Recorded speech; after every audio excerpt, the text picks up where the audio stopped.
What's going on? Welcome to my YouTube channel, reporting from the city of New Orleans. I'm your host, Lawrence Youngblood. Who is Lawrence Youngblood? Me. But no, on the real though, I'm a cool guy, born and raised in New Orleans, Louisiana. I'm from the uptown area of the city. I'm out the 12th wall. Have in some roots in the St. Thomas Project, the 10th wall, and then the 3rd wall. But my stomping ground, my section is my area, my neighborhood is the 12th wall, uptown.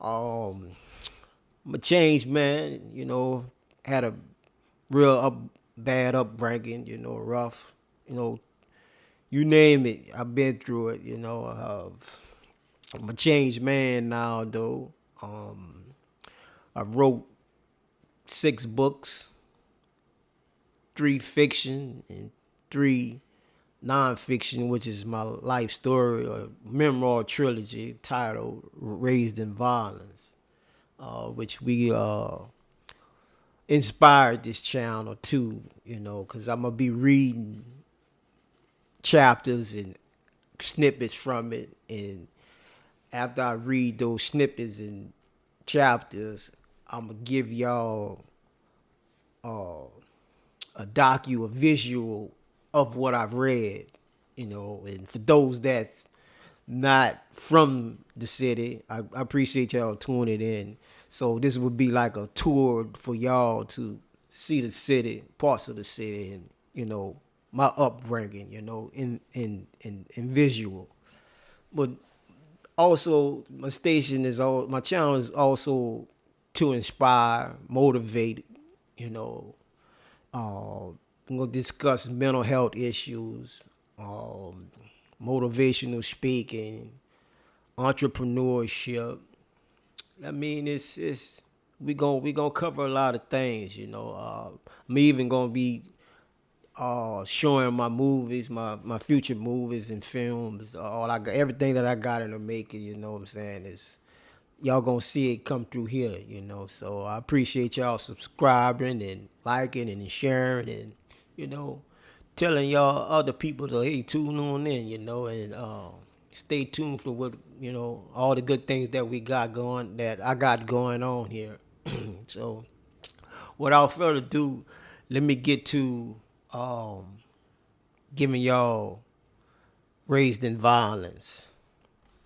It's a 3-part book. You have book 1, book 2, and book 3.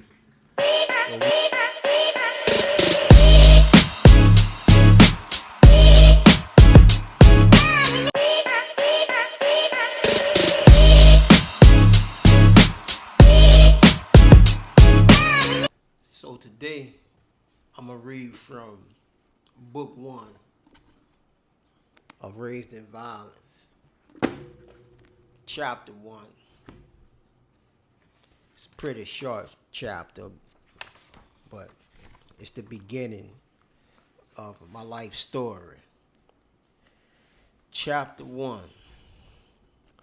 I don't remember much about being born in my infant stages, but I was told that I had a successful birth despite both parents having issues with depression and substance abuse, especially my father.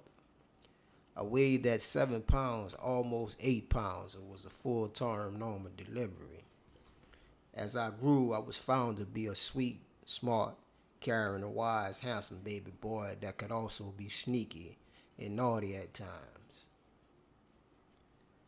I found the details to have substance because those attributes still exist within me today, despite the madness I've experienced throughout the course of my life. But as far back as I can remember, I was 4 years old when the drama really started taking advantage of the innocent child I once was. It was a hot, sunny Saturday summer New Orleans afternoon in July 1980. My half sister, Cent, short for Cynthia, who was making 7 years old in September, and our cousin Quincy, who was 5 years old and I were on our way back to our beloved grandmother's residence located uptown on Forest Street in the third wall. We were happily coming from buying icebergs, frozen cups, from an old lady known as the Iceberg Lady, who sold for 25-cent frozen treats out of her home that was around the corner from our grandmother's. Sid and Quincy were walking fast ahead while I sort of lagged a little behind. Come on, Lawrence, shoot, Sid repeated for the third time, looking back at me through her little eyeglasses, and then proceeded up the sidewalk carrying a brown paper bag of groceries. Although it seemed she was happy and anxious to get back home, in actuality, the exterior of her sweet chocolate cute face was a scared, frustrated, confused little girl. The responsibilities she had on her shoulders for looking after two kids, not allowing the icebergs for our beloved mother and aunts and her to melt, and keeping herself neat were all too much of her sensitive emotions. She didn't know which one to be more attentive toward. Upsetting our beloved mother, whose expectations of us were high, was the last thing she wanted to do. I really didn't pay any mind as we trekked along, though. I've even forgotten all about my mother sternly telling me and Quincy to be sure to listen to Scent and stay with her. I wasn't lagging behind intentionally. I was just seduced by the delicious sweet cherry flavored ice. I'd even pause at times to try and bite in real quick. Besides, Sid and Quincy were walking faster than me to begin with. As we turned off of Island Street onto the two-way Forest Street, becoming a home away from our grandmother's house, I paused again to get a quick bite in the sweet ice. I couldn't wait until I'd gotten home and had my mother or sister or one of my four aunts to pop the iceberg up and over to the south side, where it's very delightful with fruits, like people usually did when eating the frozen treat. Patience was one thing I couldn't grasp. I hated waiting, which caused me a lot of issues as I grew older. Proceeding but never looking forward, I constantly pried my snagger teeth into the ice. The iceberg had me so delighted and preoccupied, I didn't even notice all the commotion going on in front of my grandmother's big three-story home. Gaining awareness, though, I heard glass from window panes being broken and shouts and screams coming from my grandma's. My little body just sort of froze like the iceberg I poem. I knew something was awfully wrong because I could hear my relatives on the top porch yelling for us to hurry it up, which by then Scent and Quincy were reaching the wooden staircase. I then just started hearing my name being called out. The vibration from the frantic voices motioned me forward, but I froze again in a state of shock, seeing my dad emerge from my grandmother's attic like a raging bull. I unconsciously released the iceberg to drop to the pavement as my name was being called louder in a panic. My father made an attempt to motion me toward his 12-speed laid down on the curb, but seeing my mom's boyfriend, Curl, storm out of the front door of the basement like roaming, a place my dad once resided with us, he quickly charged toward Curl. My eyes grew wider seeing the two men go in a quick rumble on the sidewalk. I saw my dad mad several times before, especially after the dispute with my mom, though this time it was like never before. I just stood there in a state of shock, yet scared for my dad at the same time. He was very rambunctious and ruthless in the mix with Curl. My dad, who I shared my first name with, was a tall, slim, light-skinned, good-looking guy in his mid-20s. He was like night and day, which I learned later in life were attributes of a bipolar disorder. And like most people with mental disorders, he abused alcohol and drugs to medicate himself, which of course only made his conditions worse. He was a real troubled man that was known to be a lunatic with a vicious anger. anger problem. Almost everywhere he went, trouble would follow or erupt, which fighting and shooting guns were all also ways he medicated the misery and rage that held his soul in a chokehold. But then there was his good-natured side, his day side, the side people failed to give him credit for, but yet only used to their advantage. This was the side that was really caring, giving, smart, creative, spiritual, and super cool. He was very talented and gifted in carpentry and construction work, which despite his vices, he always kept some type of gig, even though he never lasted long on a job. There was also his crazy passion for music. He knew how to play a variety of instruments, but the drums, bongos, and bass guitar were his favorites. All of the old school soul hits, especially Frankie Belly featuring Maze, he mastered playing them within seconds of downloading the music in his ears and soul. Despite his good looks, his musical talents was how he attracted my mother as well as other women. When my father was in his light mode, he was a good dude and provider, a super cool ghetto player that knew how to dress and be fly, getting his shine on within the darkness of the ghetto slums. He and I were each other's pride and joy, which I had a serious passion for the cat. However, when he was on his ass with mad issues in his night mode, he was treated like the scum of the earth. He was loved by many and hated by plenty. And because of his drinking and drugging and hidden mental issues, he and my mother stayed at odds. A few weeks before my mom got pregnant with my full sister, Matt, short for Samantha, my parents were on the verge of splitting. Like 80% of the time of their union was, it was the total drama between them. My dad was acting out in his dark side regularly. He started going to jail a lot, was drinking and drugging heavily, was always aggravated and furious. And the fact that his behavior was insane, being verbally and physically abusive to my mom, and he couldn't hold down his responsibilities of being the man of the house. He and my mom finally split, which added gas to his fire. The alcohol and drugs and psychosis torched him like never before. Several weeks after my parents separated, my mother, a short, petite, chocolate, 22 years old mother of three, started seeing Curl regularly. To her, he was a sweet, caring, eager to be a provider and comforter.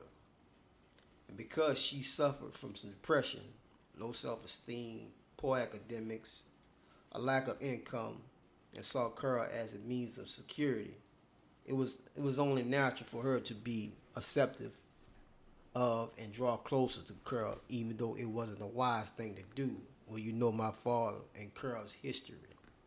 But hell, in poverty, the concrete jungle, survival has always been more important than the person, let alone their feelings and circumstances. It was called survival of the fittest, and only the strong survive. If you are weak, you are beat.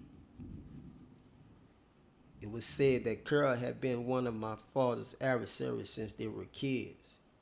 They came up fighting with Curl always on a losing end. They despised each other with a passion. I don't know if Curl had gotten with my mom to spite my dad, but if one knew the streets, the art of war, and the history of the two, I'm sure one would agree Curl's move on my mom was a calculated attack, not only to belittle my dad, but also destroy him psychologically and emotionally, which unfortunately he succeeded. My dad was madly in love with my mom despite their drama. She was his everything. Their separation was really killing him hard. However, learning my mom started seeing his enemy, who was believed to have done capitalized on my dad's weaknesses and was getting at my mom in secret during the course of my parents' drama and separation, really tore him to pieces. His heart had not only been crushed, but he also felt betrayed and looked at my mom as a backstabber and wicked witch. He resented her so much that when she revealed her pregnancy with Matt to him, he believed the baby was Curl's instead of his. His being in denial of impregnating my mom caused her to really despise him. Foremost, ruined his relationship with my baby sister before they could ever even blossom. Alcohol and shooting everything from heroin to cocaine and other narcotics into his veins already consumed him. But after learning the devastating news about my mom and Curl's reunion, my dad fell into a wicked whirlwind of demonic forces that enslaved men and forever changed life for us. This was the beginning of the ending of our close-knit father and son relationship. I didn't see my dad until a year later, which was when he emerged from my grandma's attic like a wild beast. I was told he hadn't even held nor saw Matt yet. He was that much missing in action, trapped inside a maze of his own hell he created. What ignited this ordeal with my dad's temporary insanity at my grandma's, busting windows and punching through thick wooden doors, was because my dad wanted to come over and get me to spend some much needed father and son time with me. But because of the intense drama between my parents and Curl, which they never could communicate without one of them starting to argue, in his dehumanized condition, my mom denied him access to me very harshly. And to make matters worse, Curl grabbed the phone from my mom and put his objection in the ordeal, which of course caused a heated argument with venom to ensue. That did it. My dad furiously went and hopped on his bike, shot straight from his mom's house in the 11th ward of the Irish Channel section of the city, which was a great distance away to my grandmother's. It was fortunate though that he was so heated and reacted so quickly he didn't grab his sword or double-barreled shotgun like he normally does when he snapped. All of this transpired as my sister and cousin and I were heading to the iceberg lady's house.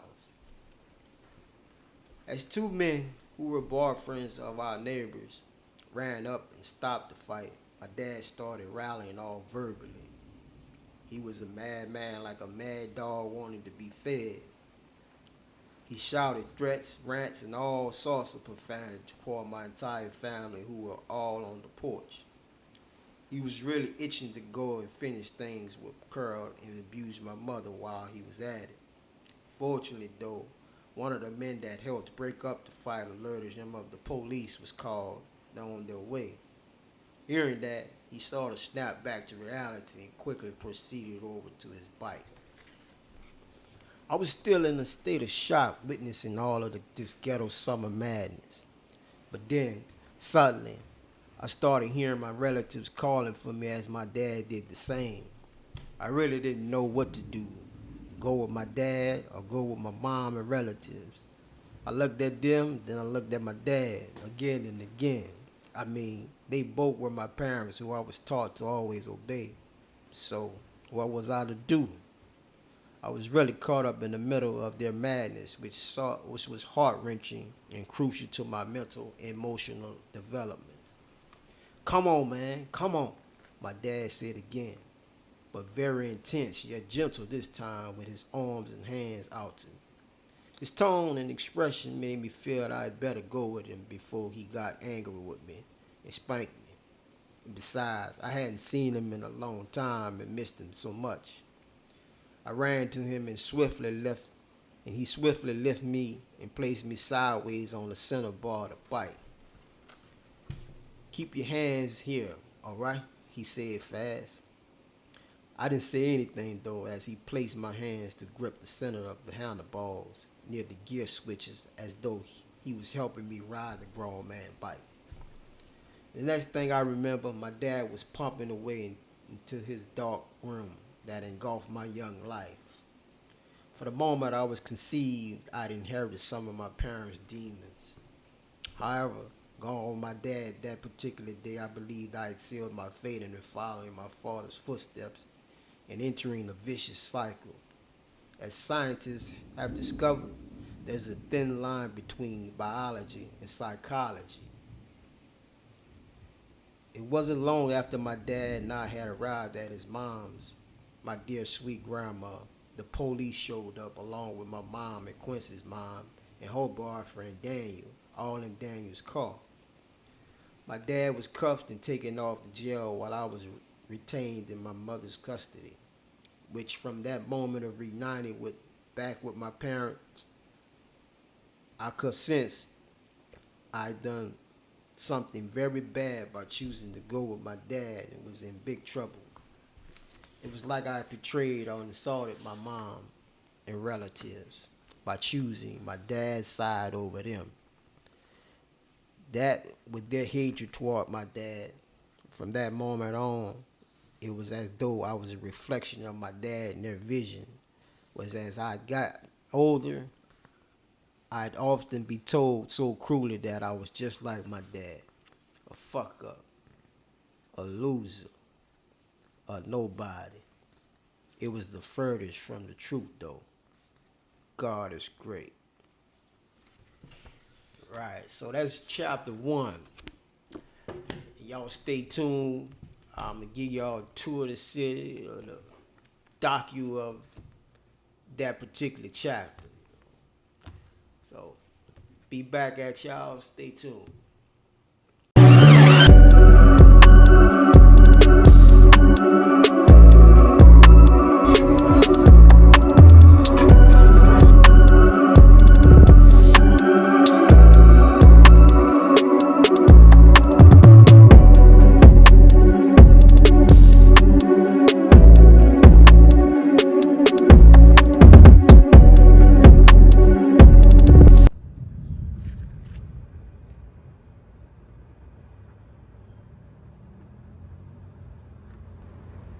We're in the park and raised in violence.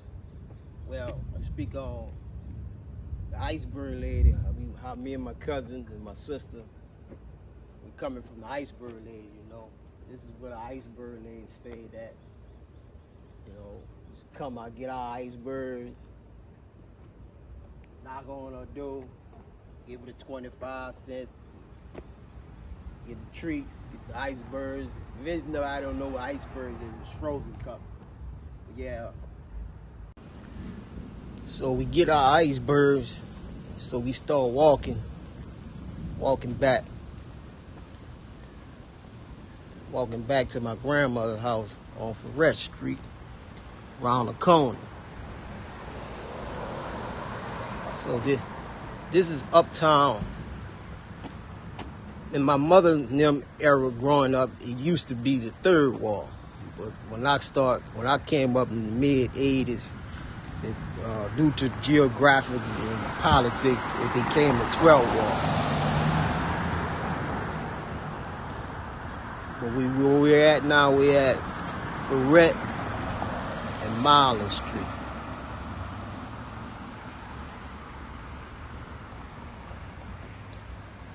So we'll turn here and head back to our grandmother's house.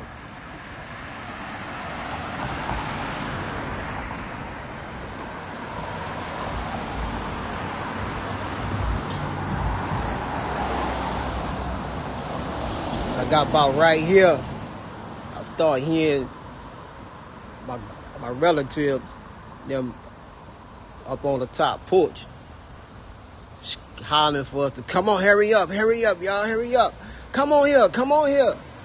So I'm like, my sister and my cousin, they ahead of me, so I'm so busy on eating this iceberg. I don't know what's going on. But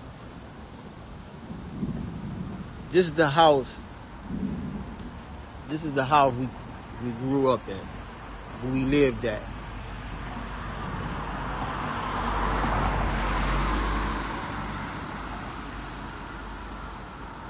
They didn't have all these fences and bushes when we lived here in the early 80s and 70s, late 70s, early 80s. We used to live right there, 4209 Forest Street. Me and my cousin Quincy, my aunts, four of my aunts, my mom, my dad, and then when my dad, my mom split, my stepdad moved in with us. My mom and my sister, we all dwelled in the bottom, the lower level, right here in this door here. You know, it's 3-story. So this was like the bottom level of the house. But yeah, so all these fences wasn't right here. So we get about right here, we hearing from my aunt and them telling her, come on. The next thing I know, my dad popped out the alley. He like a raging bull. And right after that, my stepdad, he come out the door when we living that. And him and my dad, they go to fighting right here. I'm talking about they throwing out. Well, of course, you know, anyway, yeah, they going at it. So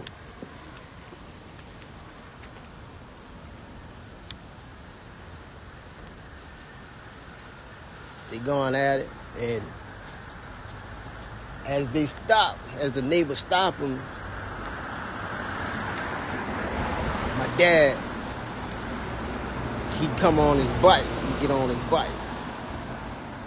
So my dad, that wasn't the actual bike. It was like a 12, 16 speed. He used to love them bikes. And one thing about my dad, he kept a bike.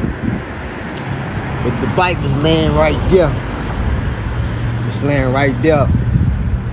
And after they finished fighting, you know, the neighbors broke them up. My stepdad, he went back inside. My dad, he got on the bike. He got on the bike. He telling me, come on, man, come on. And I'm looking at them. I'm looking up at my relative. They hollering for me. And I'm looking at my dad. My dad like giving me that look like, nigga, come on here. So damn, I ran my dad and he put me on a center pole, a centerpiece of the bike, and told me hold my hand right here, like he always did. So out of that, I can hear him calling my name. Lawrence. They calling my dad, Junior, bring that boy back. So my dad like, fuck y'all. So we trekking, went down this way.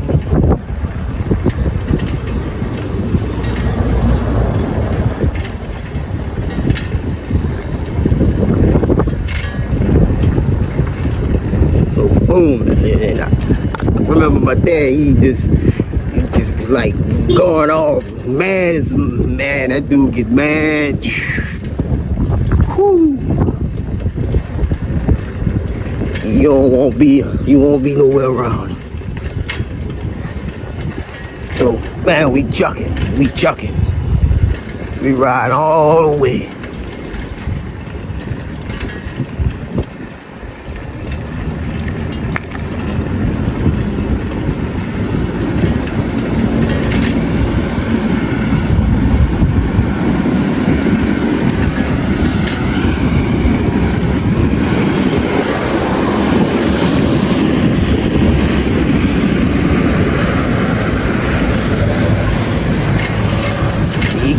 He's steady going off, talking all like, I'ma kill that motherfucker. Gonna get my fucking gun. I'm gonna show him. Fucking with me. He just talking to himself, just going off. And sweat. He always sweated too. He sweat like a man bull. Sweat out, the sweat dropping all over it. And I'm just like scared. This is on my mind. Like, damn, my mama and him, my dad. I'm caught up in the middle of this shit. I'm like, what's gonna happen there?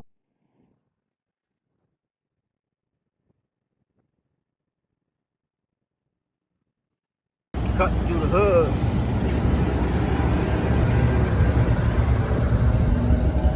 Hit Louisiana Avenue.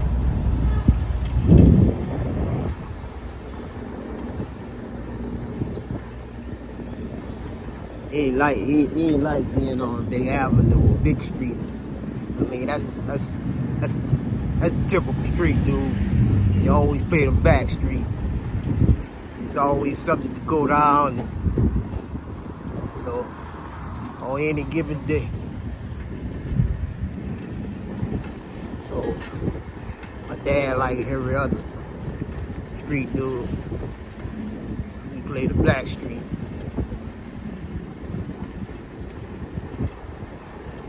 High, you kind of like the camouflage. Good escape rifles. Whereas on the big main streets, you out and open, you stick out like a sore thumb. You able to be spotted, identified by the adversary, all the police, you know, all witnesses. So we play the back streets. So I'm on his bike up this like steady. My dad, he's steady going on. He would think he like talking to himself, or he got an imaginary partner riding with us. I'm telling you, he mad, he pumping.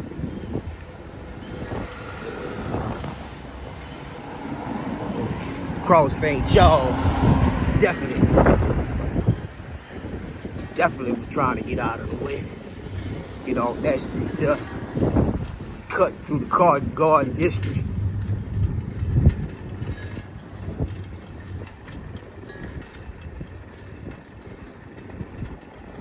Boom.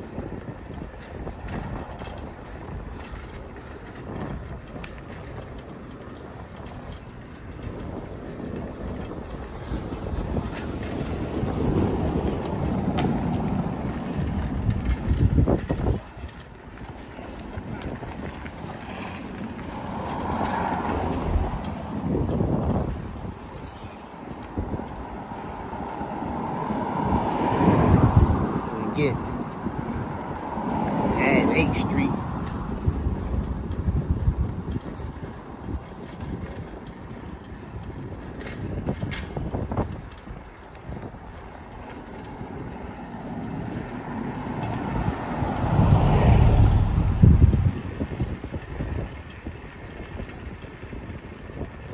Get to 7th Street. Turn. This the street he and my grandmother, his mom, lived on in the 11th Ward, the Irish Channel. These streets always been raggedy since I was a kid. My ass was hurting on that moment, sitting on that bar. My ass was hurting. Bump. I couldn't wait to get off that middle bump.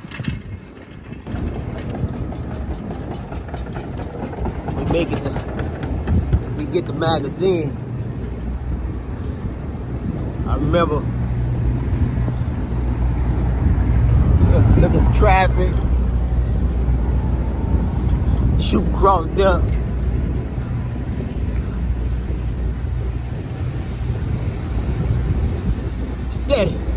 Steady talking crazy. But as we got to like start approaching Constant is selling.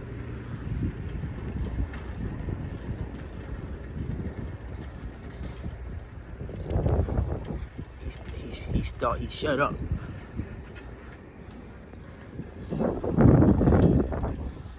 Then we start approaching his house. The house gone. Yeah. So this the house we grew up in. My dad, my grandmother. It used to be a double shotgun house, 2 front yards. You know, went in there, went inside. Before you know it, police came, took my dad in cuffs, took him away. My mom retrieved me, got in the car. My aunt and her boyfriend, and head on back to the house, and on to the next chapter.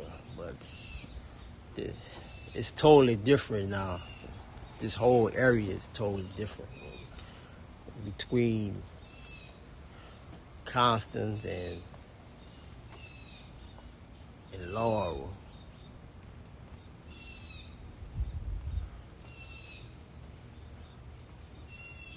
Laurel Street. Yeah, I used to come play in this neighborhood when I come by my dad for the weekends. Used to be a black neighborhood, but now it's due to gentrification. It's all white on, very few blacks. I remember, shout out to my cousin, Walter Porter. Keep your head up, man. He doing a life sentence in the federal joint. He and I, you know, they used to have those 2 yards here. They had a fence around it. They had a fence between, split the 2 houses. You know, we would play out in the front yard. You know, when I come over with my grandmother, my dad, he would be on one side of the house, I would be on one side, and you had the backyards. Even the alley is still the same. That house still left. It's the same still house. But our house is gone due to Katrina. They got the same still alley, still got the same still green stuff down there. Yeah, me and Walt the Porter,